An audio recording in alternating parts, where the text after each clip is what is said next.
محترم ناظرین السلام علیکم۔ پروگرام ادب ادیب کے ساتھ آپ کا میزبان عبدالرحمن مومن حاضر ہے۔ ناظرین، پروگرام ادب ادیب میں آپ جانتے ہیں کہ ہمارے ساتھ ادب کے شعبے سے تعلق رکھنے والی مختلف شخصیات یہاں پر تشریف فرما ہوتی ہیں اور ہم ان سے ادب سے اور ان کی شاعری سے متعلق سوالات کرتے ہیں، ان کا ادب سنتے ہیں، ان کی شاعری سنتے ہیں۔ آج ہمارے ساتھ جو مہمان شاعر یہاں تشریف فرما ہیں ان کا تعلق کراچی سے ہے اور باقاعدہ طور پر یہ ادبی منظرنامے پر 2010 کے بعد آئیں۔ شاعری یہ پہلے سے کر رہی تھیں، لیکن ان کی جب کتاب 2015 میں حاصل کے نام سے شائع ہوئی تو انہیں ادبی منظرنامے پر جگہ ملی اور ان کی کتاب کو بھی پذیرائی ملی۔ غالباً 2018 میں ان کی دوسری کتاب رخت کے نام سے شائع ہوئی اور یہ ادبی منظرنامے پر پذیرائی حاصل کر رہی ہے۔ میری مراد محترمہ سائمہ اسحاق صاحبہ سے ہے، ہم انہیں پروگرام میں خوش آمدید کہتے ہیں۔ بہت شکریہ۔ السلام علیکم۔ وعلیکم السلام۔ کیسے مزاج ہیں آپ کے؟ خیریت؟ الحمدللہ۔ سائمہ اسحاق صاحبہ، میں نے جیسے عرض کیا کہ آپ ادبی منظرنامے پر بہت تاخیر سے آئیں، اس کی کیا وجہ ہے؟ اس کی وجہ یہ ہے کہ شاعری نے تو مجھے بہت پہلے چن لیا تھا، لیکن میں نے شاعری کو چننے میں بہت دیر لگائی، اس کو اپنانے میں، اس کو شرف قبولیت بخشنے میں بہت دیر لگائی۔ لیکن جب دروازہ کھولا تو شاعری اپنی باہیں واقعے کھڑی تھی اور پھر وہ اپنی پوری آب و تاب اور جولانیوں کے ساتھ جو ہے وہ وارد ہوئی اور اس نے پوری طرح مجھے اپنی آغوش میں لیا اور میں نے بھی اس کو پوری گرم جوشی سے خوش آمدید کہا اور پھر اس کے بعد وہ میرے ساتھ ہے جب سے۔ تو آپ کی اسکول کالج کی زندگی میں آپ شاعری کرتی تھیں یا آپ سماجی جو ہمارے اسکولز میں یا کالجز میں پروگرامات ہوتے ہیں، تقریری مقابلے ہوتے ہیں، ان میں بھی حصہ لیتی تھیں، یا آپ نے شاعری میں جس طرح ادبی منظرنامے پہ تاخیر سے آئیں اسی طرح آپ سوشل بھی بعد میں ہی ہوئیں؟ نہیں، اسکول اور کالج میں بہت زیادہ سوشل تھی۔ وہاں پہ میں اسکول لائف میں تو تقریباً سبھی سرگرمیوں میں حصہ لیا کرتے تھے، لیکن جب جیسے جیسے آپ آگے جاتے ہیں آپ کو اندازہ ہو جاتا ہے کہ آپ کس چیز میں بہتر ہیں اور پھر اس طرف محدود ہوتے چلے جاتے ہیں۔ تو اسکول میں میں تقاریر میں، نغموں میں، تقریباً سبھی چیزوں میں، ڈرامہ، ہر چیز میں حصہ لیتی تھی، لیکن مجھے اندازہ ہو گیا تھا کہ میں جو ہے تقریری معاملات میں زیادہ بہتر ہوں، تو اس کو میں نے اسپیشلی چنا۔ اور جہاں تک شاعری کا سوال ہے، شاعری جو ہے وہ میں سمجھتی ہوں جب میں نے ہوش سنبھالا تو مجھے شاعری جو ہے نا وہ بہت پرکشش لگتی تھی، میں اس سے بہت لطف اندوز ہوتی تھی۔ اس میں جو آہنگ ہوتا ہے ردیف اور قافیے کا، تو وہ مجھے ہمیشہ سے اچھا لگتا تھا۔ میں نے ایک ڈائری بھی بنائی ہوئی تھی، اس میں دوسرے شعراء کے اشعار جمع کرتی تھی، جبکہ میری فیملی میں دور دور تک کوئی ادبی شخصیت بھی نہیں ہے، ادب سے کوئی خاص اتنا لگاؤ بھی لوگوں کو نہیں ہے، لیکن وہ ایک میرے ذہن میں تھا۔ اور پھر پتہ نہیں چلا کس وقت کہنا شروع کیا۔ میرے پاس جو چیزیں ہیں وہ جو بہت پرانی بچپن کی ڈائری پڑھی ہے، میں اس وقت غالباً 5ویں کلاس میں پڑھتی تھی، جو میں نے پہلی نظم کہی اپنی، اور پھر اس کے بعد لیکن اس کو کبھی اتنا سنجیدگی سے نہیں لیا۔ میں تقاریر وغیرہ جو ہے اس میں زیادہ رہتی تھی، وہاں جانا اور اس کے حوالے سے سیکھنا اور کرنا۔ شاعری ساتھ ساتھ چل رہی تھی، لیکن جیسے کوئی کسی کی سالگرہ آئی تو کوئی نظم لکھ لی، کوئی موقع آیا اس کے لیے کوئی نظم کہہ دی کسی کے لیے، تو اس طرح سے میں شاعری کو پوری طرح سے اپنانا جسے کہتے ہیں نا، وہ میں نے نہیں کیا تھا کبھی بھی، اور میرا خیال بھی نہیں تھا، میں نے کبھی اپنے آپ کو ایسا سوچا بھی نہیں تھا کہ میں شاعرہ ہوں، یا اپنے طور پہ بھی مجھ پہ بھی یہ چیز منکشف شاید نہیں ہوئی تھی کہ میں شاعرہ ہوں باقاعدہ کوئی۔ لیکن پھر جب کالج میں پہنچے تو کالج میں ایک مشاعرہ ہوا، تو اس میں اسلم فاروقی صاحب تھے اور تاج فاروقی صاحبہ ہماری پرنسپل ہوتی تھی اس میں، تو اس میں ایک مشاعرہ کالج میں ضرور پڑھا، لیکن پھر اس کے بعد کوئی اتنا خاص وہ نہیں رہا۔ پھر اس کے بعد جب پروفیشنل لائف میں آئے تو اس میں بھی میری جو جاب تھی وہ ایک مارکیٹنگ میں کام کرتی تھی، لیکن وہاں بھی ایک یہ جو ہوتا ہے نا انسان کے اندر ایک چیز کہ اگر شاعری ہے تو وہ وہاں کوئی پروڈکٹ لانچ ہو رہی ہے تو اس کے لیے نظم لکھ لی، اینول سیلز کانفرنس ہو رہی ہے تو جہاز میں بیٹھ کے کوئی نظم لکھ لی کہ جی کانفرنس میں بھی سناؤں گی۔ تو یہ چیزیں گاہے گاہے اپنی چھپ تو دکھلاتی تھی، لیکن وہی چیز ہے کہ ایک بھرپور طریقے سے شاعری کو لے کر ساتھ چلنا، وہ جو ہے وہ اس کے لیے کچھ وقت لگا مجھے۔ جب ایک ٹھہراؤ آیا، ایک موقع ملا، فرصت کا وقت ملا چیزوں کو دیکھنے کا، تو پھر شاعری کو آپ نے بتایا کہ آپ کے گھر میں یا آپ کے خاندان میں ادب سے یا شاعری سے متعلق کوئی اس طرح سے نہیں ہے جس طرح عموماً ہوتے ہیں, یا باقاعدہ طور پہ کوئی ادب اور شاعری سے متعلق نہیں ہے. تو آپ نے جب شاعری کی یا آپ پر یہ انکشاف ہوا کہ آپ شاعر ہیں اور آپ نے شعر کہے اور گھر میں لوگوں کو پتہ چلا, والدین کو اور آپ کے بہن بھائیوں کو, تو انہوں نے کیسا رسپانس کیا؟ دیکھیں, میرے جو والد محترم تھے وہ ایک تو لڑکیوں کی تعلیم کے بہت زیادہ حامی تھے, اور وہ اس بات کے بہت زیادہ وہ تھے کہ لڑکیوں کو ضرور پڑھنا چاہیے. تو وہ ہم سب بہنوں پہ بہت زیادہ زور دیتے تھے کہ تعلیم حاصل کرنی ہے, آپ نے پڑھنا ہے, آپ نے پڑھنا ہے. تو وہ چونکہ میں تقاریر وغیرہ میں جاتی تھی تو اشعار پڑھنا اور یہ چیزیں تو تھیں, تو میں بڑے مزاحیہ اشعار وغیرہ بھی یاد ہوتے تھے, تو میں جب ان کو سناتی تھی وہ بڑے خوش ہوتے تھے. اور میرے والد اگر ابھی ہوتے تو وہ شاید بہت زیادہ خوش ہوتے. میں سمجھتی ہوں شاید دنیا میں سب سے زیادہ خوش وہی ہوتے مجھے اس طرح سے دیکھ کر, کیونکہ کالج کے زمانے میں ایک دفعہ کوئی سیاسی فاتح فنکشن تھا کالج میں, کچھ انوگریشن تھی اسکول میں, تو میں نے اس کے لیے اقبال کی ایک نظم کی پیروڈی لکھی تھی اور وہاں پڑھی میں نے منسٹر صاحب کے سامنے. تو میرے والد بہت خوش ہوئے تھے کہ یہ تم نے لکھی ہے, یا سب لوگ مجھے بتا رہے ہیں آ کے کہ آپ کی بیٹی نے ایسے کیا ہے. تو باقی بہن بھائی وغیرہ تھے, انہوں نے اتنا سیریس نہیں لیا. وہ کہنے لگے کیا شاعری کر رہی ہو, آج کل کون شاعری سنتا ہے, اور یہ انہوں نے اتنا سیریس نہیں لیا. لیکن اب جب کہ مطلب انہوں نے خود بھی دیکھا کہ اچھا یہ بھی واقعی کوئی ایک سیریس چیز ہے اور اتنی بڑی ایک وہ ہے, ایک دنیا ہے, بالکل پذیرائی ملنا شروع ہوئی. انہوں نے خود دیکھا کہ میں خود کتنی سنجیدہ ہوں اس کے معاملے میں, تو پھر ان لوگوں کو بھی یہ بات سمجھ میں آئی. مگر آپ کے اس معاملے میں یا شاعری میں کوئی رکاوٹ پیدا نہیں ہوئی گھر کی طرف سے یا معاشرے کی طرف سے؟ رکاوٹ تو اس سینس میں تو نہیں کہہ سکتے کہ مجھے کہا گیا ہو کہ آپ شاعری نہ کریں, کیونکہ میں ویسے بھی زیادہ تر گھر ہی میں اپنا لکھنا پڑھنا کرتی تھی. تو جو میری گھریلو ذمہ داریاں ہیں شادی کے بعد, میں نے یہ کوشش کی کہ ان میں کوئی رکاوٹ نہ آئے, ان کو میں اپنے طریقے سے لے کے چلتی رہوں. اور پھر اس کے بعد اگر میں پڑھ رہی ہوں یا لکھ رہی ہوں تو اس میں کوئی نہیں اعتراض کسی نے بھی نہیں کیا. میرے شوہر جو ہیں انہوں نے کہا کہ ہاں بالکل, اگر گھر میں رہ کے آپ کچھ کرنا چاہتی ہیں تو کیوں نہیں کریں, بالکل کریں, کتاب پڑھنا چاہتی ہیں پڑھیں, لکھنا چاہتی ہیں لکھیں, اس میں کوئی حرج نہیں ہے. تو اگر میرے والد بھی ہوتے تو میرے خیال میں ان کو بھی اس میں, کیونکہ میں کتابیں پڑھنے کی ہمیشہ سے بہت شائق رہی ہوں, تو میرے والد بھی, ان کو بھی سب گھر میں سب کو پتہ ہے کہ کتابیں تو میں پڑھتی ہی ہوں. تو کتابیں پڑھنے کو تو بہت بے ضرر سا مشغلہ ہے, اس میں میرا خیال میں کوئی وہ مشکل نہیں ہونی چاہیے. لیکن مجھے کوئی ایسا وہ نہیں آیا کہ آپ شاعری بھی نہ کریں. اور ہاں اگر میں سوشل ہوتی تو شاید کچھ مجھے اتنا ملتا, کیونکہ میں بہت زیادہ سوشل نہیں ہوئی. مشاعروں میں جانا یا بہت زیادہ تقریبات میں جانا, میں نے اس کی نہ کبھی سوچا جانے کا, نہ کبھی وہ کہ اپنے گھر میں رہتے ہوئے ایک چیز کر رہی ہوں. تو مطلب میری فیملی نے کبھی بھی اعتراض نہیں کیا, انہوں نے انکریج کیا, خوش ہوئے وہ لوگ. واہ.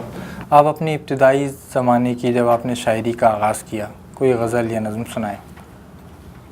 دیکھیں بہت ابتدائی جو ہے وہ تو پھر ظاہر ہے اس زمانے میں تو بالکل کسی اسرار و رموز کا پتہ نہیں تھا شاعری کے. لیکن ایک نظم جو ہے جو میں نے 5ویں کلاس میں جو میں نے آپ سے ذکر کیا, وہ نظم میرے پاس لکھی ہوئی ہے, وہ میں جوں کی توں آپ کو سناتی ہوں. اس زمانے کا جو میرا تخیل تھا, اور جو میں ایک ہے کہ مطلب ایک چیز اور بھی یہ ہے کہ میں ذرا جو ہے نا ایک وہ تھا نا ردم پہ زیادہ وہ کرتی ہوں. میں نظم بھی کہنے کی کوشش کروں تو وہ معرہ ہی ہوتی ہے, آزاد نظم بھی کبھی ہو جاتی ہے, لیکن نثری نظم کی طرف میں کوشش کرنے کے باوجود بھی میں نہیں اس طرف جا پاتی ہوں. میرا مطلب ذہن جو ہے شاعری جب آتی ہے تو ایک وہ ردم اور آہنگ ہی میرے ذہن میں آتا ہے اس کے حوالے سے. تو وہ نظم میں آپ کو سناتی ہوں جو میں نے 5ویں جماعت میں گئی تھی. وہ کچھ یوں تھی کہ شبنم کا ایک قطرہ ایک پھول کی پتی سے یوں گلے مل رہا ہے, کہتا ہے آخری ہے, ہر لمحہ آخری ہے, جانے کون سا جھونکا مجھے تم سے جدا کر دے, مگر اس قطرہ نادان کو کون یہ سمجھائے کہ سورج بھی تو اسی کی ہے گھات لگائے بیٹھا, کب اس پہ وہ گرما جائے, کب فضا میں اڑا کر لے جائے. واہ, کیا کہنے, بہت شکریہ. کیا عمدہ آپ نے نظم سنائی, اور یہ 5ویں جماعت کی بچی کی نظم, کیا کہنے. ناظرین, محترمہ سائمہ اسحاق صاحبہ ہمارے ساتھ تشریف فرما ہے, ان سے گفتگو کا سلسلہ جاری ہے. انہوں نے اپنی بالکل ابتدائی زمانے کی نظم سنائی. اب ہم ان سے ان کا تازہ کلام بھی سنیں گے, لیکن ایک وقفے کے بعد ہمارے ساتھ رہیے.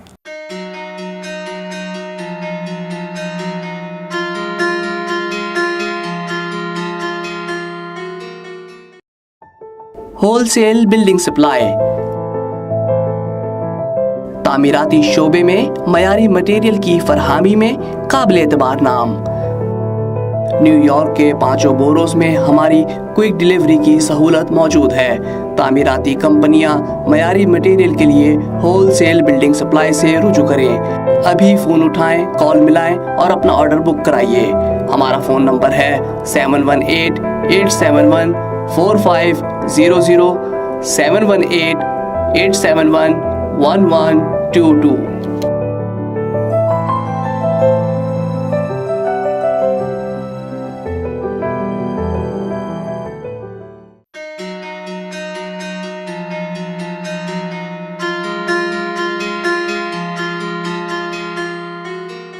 ناظرین، وقفے کے بعد خوش آمدید۔ ہمارے ساتھ محترمہ سائمہ اسحاق تشریف فرما ہے۔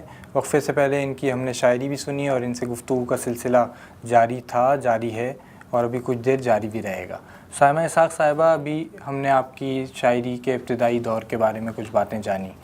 آپ نے بتایا کہ آپ کے گھر میں بھی آپ کو بہت سپورٹ ملی، کوئی رکاوٹ پیدا نہیں ہوئی۔ آپ نے شاعری، ہم اگر آپ کی شاعری پڑھتے ہیں تو اس میں ہمیں نسائی رنگ نظر نہیں آتا اس طرح جس طرح آج کی جو شاعرات شاعری کر رہی ہیں ان کی شاعری میں نظر آتا ہے۔ آپ اس کی کیا وجہ سمجھتی ہیں؟ میں تھوڑا سا اختلاف کروں گی، نسائی رنگ تو ہے لیکن اس طرح شاید نہیں ہے جس طرح سے جی ظاہر ہے ایک عورت جس طرح آج کی شاعرات کی شاعری میں نسائی رنگ صرف ایک خاص نقطۂ نظر سے، ایک خاص ہی نظریے سے نظر آتا ہے، وہ آپ کی شاعری میں نظر نہیں آتا۔ آپ کی شاعری میں کچھ مختلف مضامین نظر آتے ہیں اور خیال کی وسعت نظر آتی ہے۔ آپ اس کی کیا وجہ سمجھتی ہیں اور آپ ہی بتائیے کہ اس کی کیا وجہ ہے؟ بس یہ تو شاید یہ کہ ایک طبیعت ہوتی ہے، چیزوں کو بڑے کینوس پہ دیکھنے کی عادت ہوتی ہے، اور میں سمجھتی ہوں کہ مطالعہ ہوتا ہے جو تخیل کو بڑا کرتا ہے، سوچ کو بڑا کرتا ہے، آپ کے مشاہدے کی عادت ہوتی ہے۔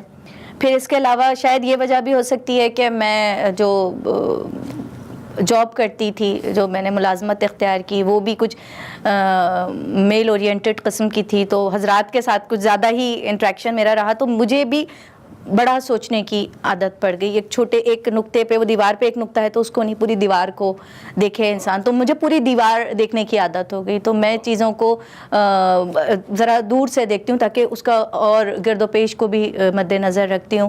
اس کے علاوہ اگر ایک عورت ہونے کی حیثیت سے میں اس چیز کو بالکل بھی نہیں چھوڑ سکتی کہ میں ایک عورت ہونے کی حیثیت سے کسی چیز کو محسوس نہ کروں۔ جیسے کہ ہمارے یہاں پہ کچھ عرصے پہلے پنجاب میں ایک جرگے میں ایک فیصلہ ہوا تھا، وہ بہت ہی المناک قسم کی چیز تھی، تو میں بہت ایک عورت ہونے کی حیثیت میں بہت اس پہ متاثر ہوئی۔ میں نے اس کے لیے ایک نظم کہی۔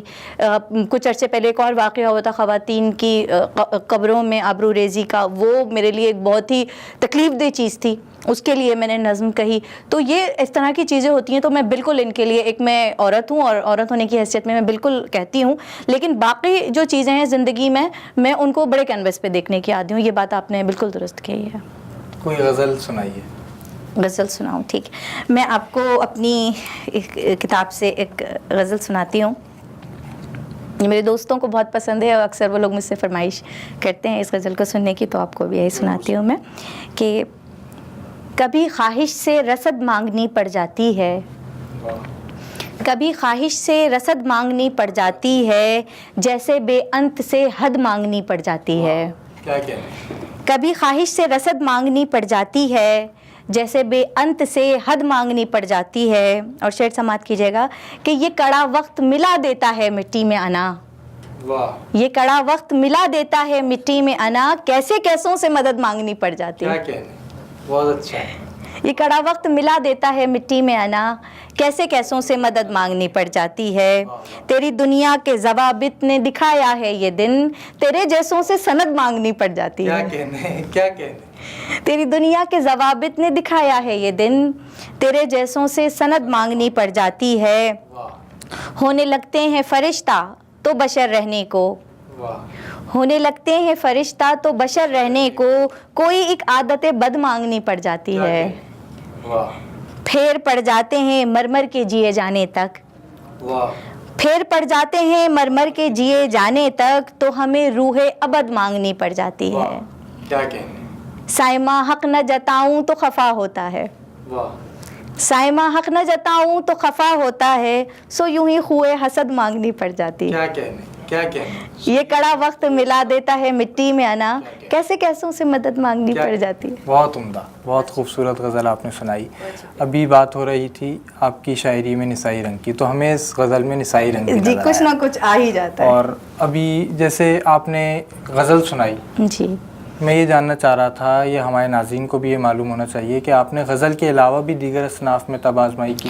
جی بالکل، میں نے نظمیں بھی کہی ہیں اور اس کے علاوہ آئیکو اور نعت، حمد، تقریباً ساری ہی چیزیں جو ہیں ان میں کہتی ہوں. آپ کو سب سے زیادہ کس صنف نے متاثر کیا، یا سب سے زیادہ آپ نے کس صنف کو اپنے اظہار کا ذریعہ بنایا؟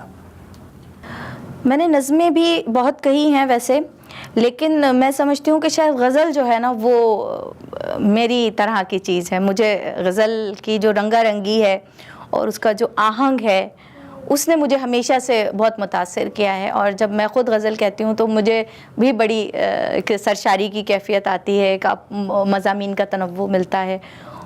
تو مجھے لگتا ہے کہ شاید میں غزل میں زیادہ اپنے آپ کو بہتر محسوس کرتی ہوں. لیکن میں نے نظمیں بھی بہت کہی ہیں، اور نظم کہنے کے لیے اگر آپ ایک بڑی چیز کہنا چاہتے ہیں تو نظم بہترین اس کے لیے میڈیم ہے. اور میرا ارادہ ہے کہ میں ایک کتاب ایسی لاؤں گی جس میں صرف نظمیں ہی ہوں گی، نظموں کی کتاب ہوگی وہ. تو نظمیں بھی میں کہتی ہوں، لیکن میرا زیادہ تر کلام جو ہے وہ غزلوں میں ہے. غزل ہے.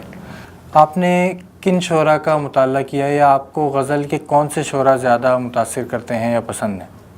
میں پڑھتی رہتی ہوں لوگوں کو، اور ہر دفعہ کچھ ایک نئی چیز ملتی ہے پڑھنے کو، سمجھنے کو. اور یہ دیکھ کے لگتا ہے کہ اچھا یہ بھی کہا جا سکتا ہے، یہ بھی امکانات کا بہت پتہ چلتا ہے پڑھنے سے. میں غالب جو ہیں وہ ہمیشہ میرے زیر مطالعہ رہتے ہیں، ہمیشہ وہ ان کی دیوان رکھا ہوا ہے. اور جیسے ایک وہ ہوتا ہے نا ڈوز ہوتی ہے کہ آپ نے نکالی ہے غزل ان کی پڑھی اور پوری اس کو توجہ سے صرف ایک غزل پڑھتے ہیں تو وہ سرشار کر جاتی ہے. وہ تو غالب ہمیشہ میرے رہتے ہی ہیں کہ آپ نے ان کو پڑھنا ہے. لیکن اس کے ساتھ ساتھ پھر باقی شعراء کو بھی میں پڑھتی رہتی ہوں. ان میں مطلب جیسے میں آج کل مجید امجد کو پڑھ رہی ہوں. اس کے علاوہ اور ہمارے جو شعراء ہیں کلاسک ہیں، آتش کو میں نے اس سے پہلے آتش کو پڑھا، میں نے بڑا آتش کو پڑھنے میں بہت مزہ آیا. آتش کی غزلیات بہت مزے کی ہیں، بہت اعلیٰ ہیں، اچھا لگتا ہے ان کو پڑھنا. تو کافی سارے شعراء ہیں ان کو پڑھتی رہتی ہوں میں. مجھے غزل اچھی لگتی، نظمیں بھی اچھی لگتی ہیں، نظمیں بھی بہت اچھی ہیں. مجید امجد صاحب کی نظمیں بہت متاثر کن ہیں. سارا شگفتہ کی کتاب آنکھیں جو ہے وہ میں نے پڑھی، وہ مطلب ایسا لگتا ہے، مطلب وہ دل سے پڑھی جانے والی کتاب، ایک عورت کی کتاب مجھے بہت اچھی لگی. میں ویسے آزاد نظمیں اتنی زیادہ نہیں کہتی اور نہیں اتنا زیادہ مجھے متاثر کرتی، لیکن وہ کتاب بہت مجھے متاثر کن لگی، مجھے اچھی لگی کتاب. تو ابھی جو موجودہ عہد ہے اس میں آپ کن اساتذہ سے آپ نے فیض حاصل کیا، یا کن اساتذہ سے آپ نے رہنمائی لی، اور کن اساتذہ کا کلام آپ کے زیر مطالعہ رہتا ہے؟ یہ میری بدقسمتی ہے کہ مجھے مطلب اساتذہ تو نہیں ملے کوئی ایک، میں یہ نہیں کہہ سکتی کہ میرے استاد ہیں. بس خودرو پودے کی طرح جس طرح ایک انسان وہ ہوتا ہے آگے.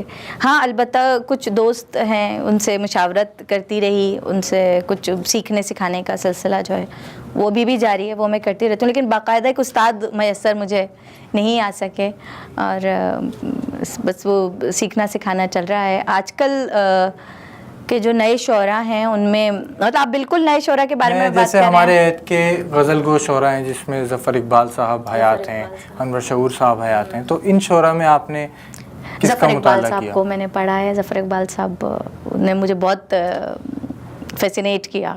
ظفر اقبال صاحب کو میں نے پڑھا ہے. ان کا بھی ایک انتخاب بھی آیا تھا، وہ بھی میں نے پڑھا تھا. اس کے علاوہ انور شعور صاحب ہیں، سحر انصاری صاحب ہیں، ہمارے یہاں بڑے نام ہیں. اس کے علاوہ ہمارے یہاں پہ عرفان ستار صاحب ہیں، ان کی شاعری بہت اچھی، بہت ہی سنبھلی ہوئی شاعری ہوتی ہے، مزہ آتا ہے اس کو پڑھنے میں. تو اور بھی بہت سارے لوگ ہیں ہمارے، بہت سارے نئے لوگ بھی ہیں جو بہت اچھا لکھ رہے ہیں. علی زریون بہت اچھا کہتے ہیں، دلاور علی آذر ہیں، ان کی شاعری میں بہت جہتیں ہوتی ہیں، اچھا لگتا ہے ان کو سننا. اور بھی کافی سارے لوگ ہیں، شاید میں نام نہیں لے پاؤں گی ہماری جدید. تو مطلب میں بہت پرعزم ہوں اور بہت خوش ہوں ہمارے جو نئے شعراء ہیں. مطلب بہت سارے لوگ ان سے وہ بھی ہوتے ہیں, مایوس ہوتے ہیں, میں مایوس نہیں ہوں. ہمارے یہاں مطلب بہت اچھے, ٹھیک ہے بہت سارے لوگ ہیں, بہت سا ایک جیسا بھی کہہ رہے ہوں گے, ہر زمانے میں ایک ٹرینڈ ہوتا ہے, لوگ اس کو پسند کرتے ہیں, اس طرح کا کہنا بھی چاہتے ہیں بہت سارے, لیکن منفرد لوگ کم ہی ہوتے ہیں. منفرد لوگ کم ہیں لیکن ہیں. نیا خون مسلسل آ رہا ہے اور یہی خوش کن بات ہے, یہی خوش آئند بات ہے کہ لوگ آ رہے ہیں اور کہہ رہے ہیں اور بہت اچھا کہہ رہے ہیں. مجھے تو بہت, میں خوش ہوں اس چیز سے. ابھی آپ نے تمام ان شاعروں کے نام ہمیں گنوائے جو شاعر ہیں یا مرد ہیں. خواتین شاعرات میں بھی کچھ شاعرات ایسی ہوں گی جو آپ کے زیر مطالعہ ہوں گی اور جنہوں نے آپ کو متاثر کیا ہوگا یا پسند ان کے آپ کو اشعار آتے ہوں گے. ہاں, اس طرح کی شاعرات بھی ہیں. حمیدہ شاہین صاحبہ, بہت اعلیٰ شاعری, ایک عورت کی شاعری جو دل چھو لینے والی شاعری, ماشاءاللہ بہت اعلیٰ. وہ اللہ تعالیٰ نے انہیں نوازا ہے. ان کی شاعری مجھے بہت اچھی لگتی ہے, حمیدہ شاہین صاحبہ کی. اس کے علاوہ ہمارے یہاں پہ کراچی میں نے کچھ شاعرات تھے, جیسے کہ حمیرہ راحت ہیں, بہت باوقار شاعرہ ہیں. اس کے علاوہ ہمارے ہاں ریحانہ روحی ہیں, اور میرے خیال میں بہت نام ہو جائیں گے, اگر میں نام لینے لگوں گی تو کافی شاعرات ہو جائیں گی. انجم عثمان ہیں, اچھا شعر کہتی ہیں, بہت پختہ شعر کہتی ہیں, بہت اچھی ہیں. ابھی ان کی حال ہی میں کتاب بھی آئی ہے.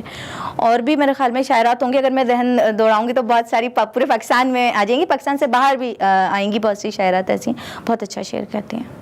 اور آپ کی نسل سے جو شاعرات تعلق رکھتی ہیں یا شاعر, ان میں آپ کیا امکانات دیکھتی ہیں؟ وہ تو میں نے ابھی آپ کو بتایا کہ میں تو بہت اس چیز کو بہت مثبت انداز میں دیکھتی ہوں کہ اگر لوگ کہتے ہیں کہ بہت شعراء ہونا اچھی بات ہے, ان میں ہی اچھے شعراء بھی ہیں. ایک وقت آتا ہے کہ وہ جب وہ پیوریفائی ہو کے, تطہیر ہو کے, وہ اچھے شعراء جو ہوتے ہیں نا وہ اوپر آ جاتے ہیں, وہ یاد رہ جاتے ہیں. تو ان میں بہت سارے اچھے شعراء بھی ہیں. جو نئے شعراء آ رہے ہیں ان میں مطلب میں نے آپ کو سنا, میں بڑی مجھے اچھا لگا سن کے, آپ کو بھی سن دو, آپ ماشاءاللہ بہت آپ کی شاعری میں ایک, یہ تو آپ میرے سامنے بیٹھ کے کہہ رہی ہیں. نہیں, میں آپ کو پہلے ابھی بھی بہت سارے نام, میں آپ نے نئے شعراء کی بات کی نا, میں کہہ رہا ہوں اس طرح بہت سارے ہیں. لیکن اچھا ہے کہ آپ میں خوش ہوں اس چیز سے, کیونکہ میں واقعی نئے لوگوں کو پڑھتی ہوں. ہمارے اچھا بہت سارے شعراء ایسے ہیں جو بہت سینئر ہیں, ان کا بہت کام ہے لیکن میسر نہیں ہے. میں سب کو کہتی ہوں کہ آپ اپنا کلام سوشل میڈیا پہ ڈالیے, تصویروں کے بجائے کلام ڈالیے تاکہ ہم اس سے فیضیاب ہو سکیں, ہم انہیں پڑھ سکیں. جیسے کہ ہماری ایک بہت اچھی شاعرہ ہیں زیب النصر زیبی, ان کی ماشاءاللہ 63 کتابیں ہیں, لیکن مطلب ان کو اگر ہم پڑھنا چاہیں تو ہمیں ایزیلی اویلیبل نہیں ہے. میں نے ان سے بھی درخواست کی تھی کہ آپ اپنا کلام, آپ نے جو چیزیں ایجاد کی ہیں, جو کچھ کیا ہے آپ نے, وہ آپ اس کو ایسے ہمارے لیے آسانی سے ہم اس تک رسائی حاصل کر سکیں, اس کے لیے کچھ آپ کیجئے تاکہ وہ ہمیں ملے. تو یہ بھی ہے کہ کچھ لوگ ہیں, جیسے اب کتابیں آپ کو پتہ ہے کہ ہمارے یہاں پہ ذرا کم ہی لوگ پڑھتے ہیں, تو وہ ایک کتاب آتی ہے 2-3 سال کے بعد اس کا پتہ نہیں چلتا کتاب کہاں گئی. تو اگر اس کو ہمیں پڑھنا ہو تو وہ نہیں, تو سوشل میڈیا پہ اگر کوئی چیز موجود ہے, انٹرنیٹ پہ کوئی چیز موجود ہے, تو آپ اس کی کتاب بھی ڈاؤن لوڈ کر کے پڑھ سکتے ہیں, چیزوں کو دیکھ سکتے ہیں. صحیح. ناظرین کرام, محترمہ صائمہ اسحاق صاحبہ ہمارے ساتھ موجود ہیں اور یہ ادب کے مستقبل کے حوالے سے بھی بہت پر امید ہیں, اور ان کا کہنا ہے کہ ادب کا مستقبل روشن ہے. ان سے اور بھی باتیں ہوں گی. سوشل میڈیا کا ذکر آیا, یہ بریک کے بعد ہم ان سے سوشل میڈیا کے حوالے سے بھی پوچھیں گے کہ سوشل میڈیا کا ادب میں کیا کردار ہے اور کیا اہمیت اور حیثیت ہے. ہمارے ساتھ رہیے.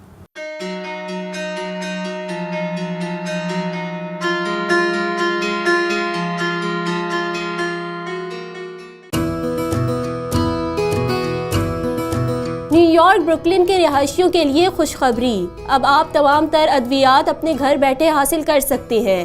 اپنے ڈاکٹر کو ہمارے قریب ترین فارمیسی کا ای میل دیجیے اور ہمارے تیز ترین ہوم ڈیلیوری کے ذریعے بر وقت تمام دوائیں حاصل کریں. بروکلن میں آپ کے گھر سے قریب ہماری کسی بھی فارمیسی میں تشریف لائیں, جہاں ادویات کے علاوہ اعلیٰ اور معیاری کوالٹی کی سکن پروڈکٹس, کاسمیٹکس, حلال وائٹامنس, چھوٹے بچوں کے کھلونے اور واکنگ ایڈز بھی دستیاب ہیں. اس کے علاوہ معزز کسٹمرز کے لیے free sugar test, blood pressure test اور نوٹری پبلک کی سہولت بھی موجود ہے. اپنی سہولت کے مطابق ہماری 3 فارمیسیوں میں سے کسی بھی فارمیسی میں آج ہی تشریف لائیں. ایمان pharmacy 7309 5th avenue Brooklyn new York 6462490 646.